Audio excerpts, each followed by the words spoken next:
I believe that Skyblock in its essence is not only just a challenge to the player to show how far we can go, but also an expression of creativity. It shows that no matter what circumstances we are in, we always have a desire to create, to express ourselves, to exist, to live in human experience. And what we see in this is that people will create these amazing builds, these amazing creations, whether that be a concept, an artwork, a painting, something, anything. We always desire to create. It's embedded in our DNA. And expression in and of itself is so important because it shows who we are, who we're meant to be, who we want to be. And I think that that is something so important to hold on to. Anyways, I'm hungry. Let's play Skyblock.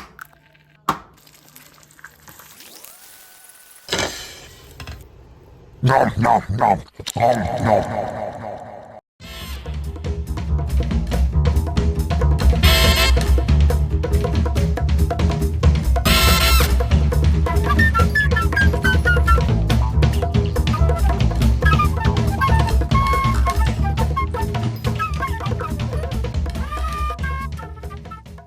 Alright, so immediately once I spawn into my world, I decide to cut down a tree because I hate the forest. And after doing some manual labor, I think it might be time that I get to the other side of the island. Once I bridge over to the other side, I seem to be greeted by a strange man floating down from the sky. He tells me that this world is bigger than you know, and you need to go through the portal and stuff like that, but I don't really listen. But I go through the portal anyway because I think it would be cool. I'm immediately transported to a world that I am very unfamiliar with, but it seems pretty cool. I think I might go explore. So I go and talk to these little blobs that look like Roblox characters from that one banned Roblox game. This guy's Knight. I have zero clue what he told me, but I didn't really read any of these messages anyway. There's multiple. There's way too many. There was like 18 of them or something. I have zero clue. Then there was this weird guy that was telling me about co-op and trading with people, but I didn't really listen to him. This guy was actually kind of cool because he gave me a sword, and that really helped me out because it let me go really, really fast.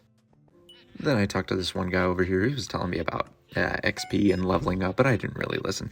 Again, I didn't really listen to any of these guys, but it was kind of cool to see that there was so many of them. Also not true. I really didn't like listening to any of them. And then I met up with a weaponsmith named Milo who told me about how he could buy and sell for me, but I didn't really care. After that, I talked to a bunch of other people. This guy gave me a recipe for a promising axe, which I could use to harvest crops. The rest of these guys are kind of irrelevant, but I don't really care. This guy was telling me about quests and stuff like that. This weird guy with a guitar was telling me about reporting issues so that I could get extra rewards that would help me out in my journey. Then I immediately went to town hall and talked to the clerk. And after learning about the town hall, I immediately rizzed her up and started talking to her sister, because I'm just like that. After learning absolutely nothing, I decided to go to Harvest Haven because I needed to for the quest. I wasn't just going to go for no reason, but it needed me to get to level 3 by harvesting crops, so I immediately did what anyone would do, and I killed about 80 small animals, just so I could get the promise of having a pet of one. After that, I immediately went and traveled to the forest so that I could get my foraging level up. It was a bit difficult because as soon as I started chopping wood, I got bored, and immediately after gaining foraging 1, I continued for a little bit, but then eventually I got bored. And so I went to go find a crafting table so that I could get an axe that would be a little bit better than my hands. Then I met a bartender named George who literally had nothing for me. So I went on my merry way and found a lumberjack cottage. He was a little weird. He loved wood a little bit too much. But I found the crafting table though, so I was able to craft that axe and continue getting my foraging levels up. Once I got to foraging level 3, I continued on my way to go to the graveyard where I would be able to kill zombies and spiders and get my combat level up. These were not my proudest moments of the run. Started dying a little bit in the middle. I don't want to talk about it, but I continued to get my combat level up, but these spiders were the worst thing ever. I died that time after I got combat level 1, and once I got combat level 2, I was doing a little bit better, but it was still pretty bad.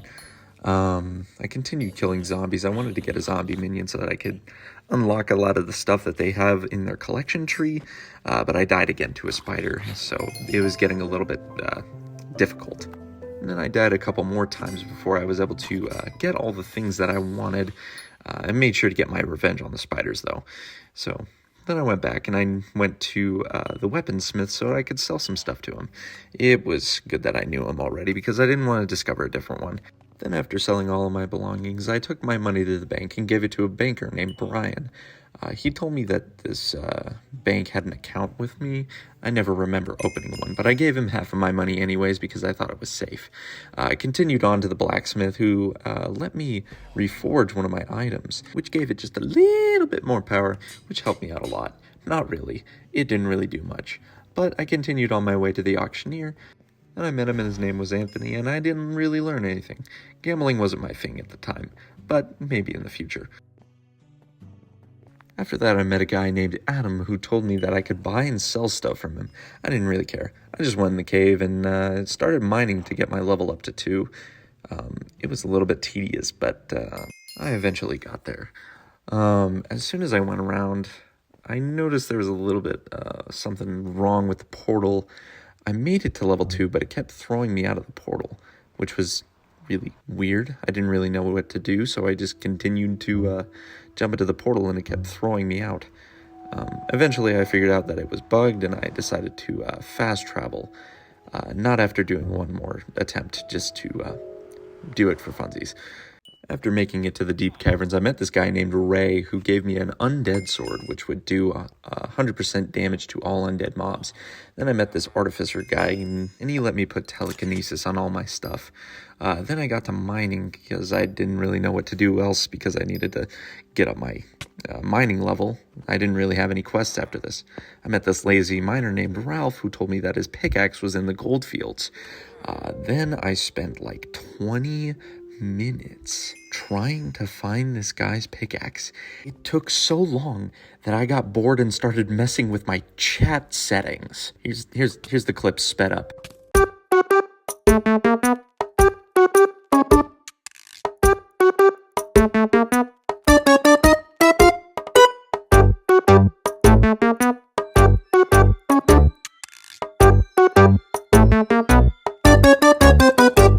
So after that nonsense, I decided to just keep on mining because I wasn't going to find it. It was completely bugged, by the way. I looked it up and it wasn't even in the spot that it was supposed to be. So I traveled back to my island because I was a little bit bored, but I decided to expand on my island and get some resources figured out and get some collection stuff done. I used that rabbit meat to make a minion, and then I collected my stuff from the cobblestone minion.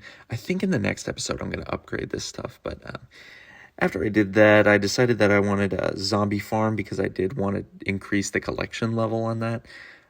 It took a little bit, but I figured it out eventually. I realized that I had placed it wrong, that it was supposed to be 1 block up, but yeah, that was embarrassing. And then I went over to the rabbit pet because I realized that I had done the same thing to that one.